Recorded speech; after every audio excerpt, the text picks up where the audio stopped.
ध्यान रखिएगा। हम्म। लेखक को लेखक की बातों पर उस पठान को विश्वास नहीं हुआ और उसने कहा, क्या आप मेरी बात पर विश्वास नहीं होता? मैंने पूछा।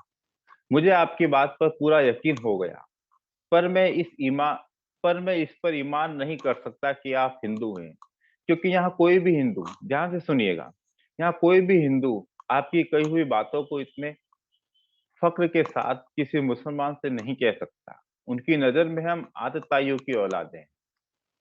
पठान कहता है कि यहाँ पर मुस्लिम भी हिंदू और मुस्लिम हिंदू ये मानते हैं कि हम लोग आतताइयों की औलादे हैं, और मुस्लिम ये मानते हैं कि हिंदू आतताइयों की औलादे हैं। हमें इस हालात से अपनी जान के लिए, आन के लिए लड़ना पड़ता है। यही हमारी नियति है। नीति का तो क्या भाग्य। उसकी आवाज में सच्चाई कूट कूट कर भरी थी। जिस तरह से वो बोल रहा था, जिस लहजे से, उसे विश्वास हो रहा था कि ये एकदम सत्य बात कह रहा है। आपका नाम, आपका शुभ नाम? मैंने पूछा। हामिद खां। वो भी चारपाई पर बैठे हैं, वो मेरे अब्बा जान है। हामिद खां ने कहा।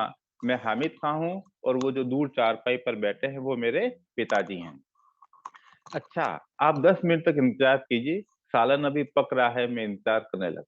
सालन एक तक्षशिला का प्रसिद्ध भोजन है, अंडरलाइन कीजिएगा, जिसको एक चपाती के रूप में पहचाना जाता है। अंडरलाइन सालन। हामिद हामिद खां जो चारपाई पर बैठे, वो मेरे अब्बा जान है। अच्छा, आप 10 मिनट तक इंतजार किए, सालन अभी पक रहा है। मैं इंतजार करने लगा। अरे ओ अब्दुल! हामिद खां ने जोर से आवाज लगाई। हामिद खां कौन? वह वृद्ध व्यक्ति जो लेखक से बात कर रहा है।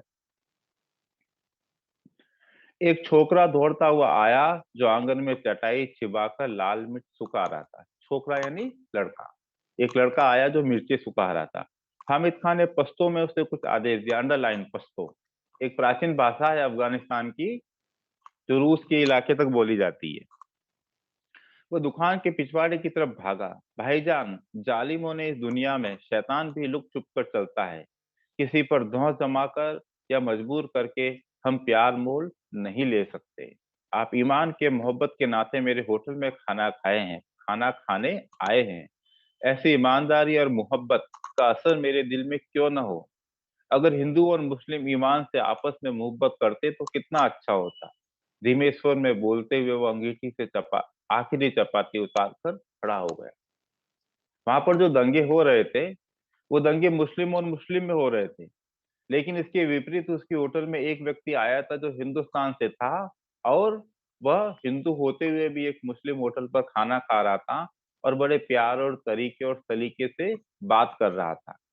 तो उसे बात करने का सलीका, उसे प्यार करने का तरीका, और उसे प्रेम से बात करने में जो उसकी मोहब्बत दिखाई दे रही थी, उसे विश्वास नहीं हो रहा था कि एक हिंदू एक मुस्लिम होटल पर खाना खाने के लिए आया है।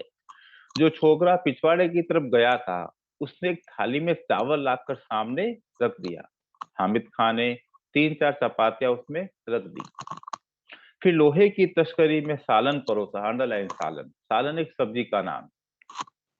छोकरा साफ पानी में भरा एक कटोरा मेज पर रखकर चला गया। मैंने चाव से भरपेट खाया। अब लेखक ने पूछा, कितने पैसे हुए? जेब में हाथ डालते हुए मैंने हामिद खां से पूछा।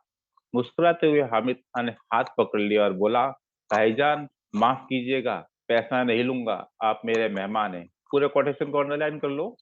क्वेश्चन बनता है, ये सब किसने, क्यों, किस लिए कहा, कब कहा? 3 से 4 प्रश्न एक साथ बनते हैं कि मैं आपसे पैसे नहीं लूंगा, आप मेरे मेहमान हैं। ये किसने, किससे कहा, क्यों कहा और किस लिए कहा? किसने कहा, क्यों कहा और किस लिए कहा? तो उसमें पूरा का पूरा प्रश्न आ जाएगा कि लेखक जब हामिद खां की होटल पर भोजन करने गया और उसकी प्रेम से आत्मविभोर होकर हामिद खां ने भोजन कराने के बाद भी उससे पैसे लेने से मना कर दिया, और बोलने लगा, मेहमान नवाजी की बात अलग है, एक दुकानदार के नाते आपको खाने के पैसे लेने पड़ेंगे, आपको मेरी मोहब्बत की कसम। लेखक ने कहा कि मैं आपका मेहमान नहीं हूं जो मैं आपको पैसे न दूं। मैं एक कस्टमर हूँ, एक ग्राहक हूँ, आप दुकानदार हो। मैंने पूछकर ही आपके यहाँ पर भोजन किया है, और आपने भी मुझे बताया। आपको मेरी मोहब्बत की कसम। 1 रुपए के नोट को मैंने हामिद खां की ओर बढ़ाया। वह सकुचा रहा था। उसने वो रुपया लेकर फिर मेरे हाथ में रख दिया। इतना कहने के बाद में लेखक ने उस समय जो उसकी कीमत थी भोजन की, 1 रुपया निकाला और हामिद खां को दिया। हामिद का सोच रहा था ये पैसा लूं या नहीं लूं, लेकिन उसने उससे पैसा लिया और वापस एसके पोटेकोट लेखक को दे दिया। अर्थात हामिद का कहने का मतलब ये था कि आपने कहा और मैंने पैसा ले लिया, लेकिन मैं पैसा वापस आपको दे रहा हूं, इसके इसे आपको लेना होगा। 1 मिनट बेटा। भाईजान, मैंने खाने के पैसे आपसे ले लिए, पैसे वापस देने का रीजन बता रहा है वो। भाईजान, मैंने खाने के पैसे आपसे ले लिए, मगर मैं ये चाहता हूं कि आप ही के हाथों में रहे। आप जब पहुंचे तो किसी मुसलमानी होटल में जाकर इस पैसे से पुलाव खला खाए और तक्षशिला के भाई हामिद खां को याद करें। लेखक ने पैसे वापस क्यों नहीं, हामिद खान ने पैसे वापस क्यों दिए?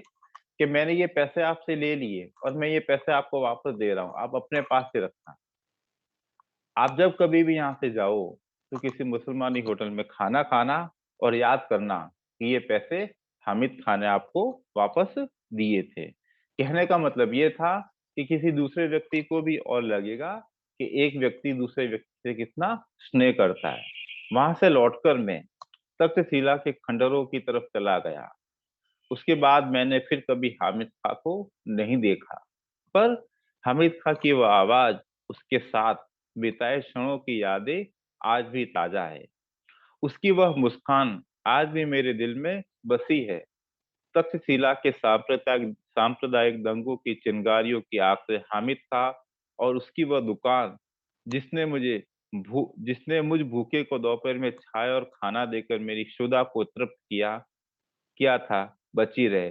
मैं यही प्रार्थना अब भी कर रहा हूँ। क्षुधा कहते हैं भूख, तृप्त कहते हैं शांत। लेखक जब वहां से चला गया तो उसके मन के अंदर एक ही ख्याल आ रहा था कि वहां पर जो दंगे हुए थे मुस्लिमों में, उससे उस हामिद खां की दुकान सलामत रहे।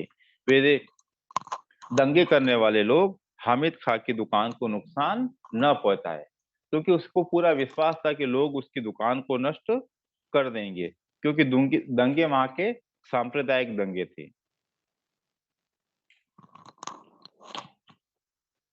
आगे चलिएगा। हाँ, पाठ खत्म हो गया। पाठ किसका है? लिखिएगा, 2 लाइन लिखिएगा। पाठ से सांप्रदायिक सौहार्द दर्शित होता है। जब भी किसी प्रश्न का उत्तर लिखो तो इसमें लिखिएगा, पाठ में सांप्रदायिक सौहार्द दर्शित होता है। और एक इसके नीचे अलग लाइन लिखिएगा, अविश्वसनीय एक सांप्रदायिक सौहार्द लेखक और हामिद खां के मध्य में हो गया था।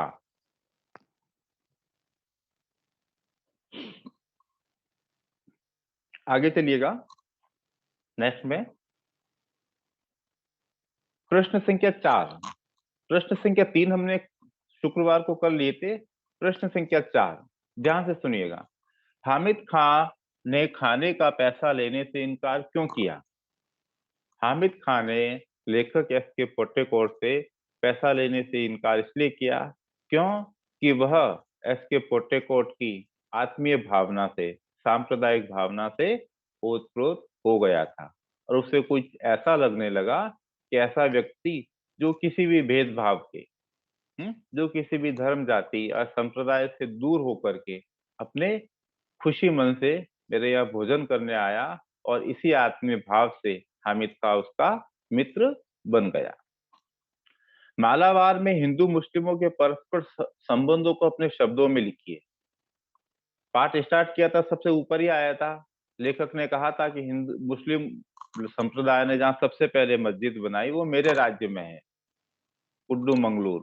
हम्म और वहां पर लोग आज भी आपसी भाईचारे से रहते हैं, आपसी प्रेम से रहते हैं। वहां से देखिएगा इसको। और सबसे अंतिम में, तक्षशिला में आगजनी की खबर पढ़कर लेखक के मन में कौन सा विचार कौंधा?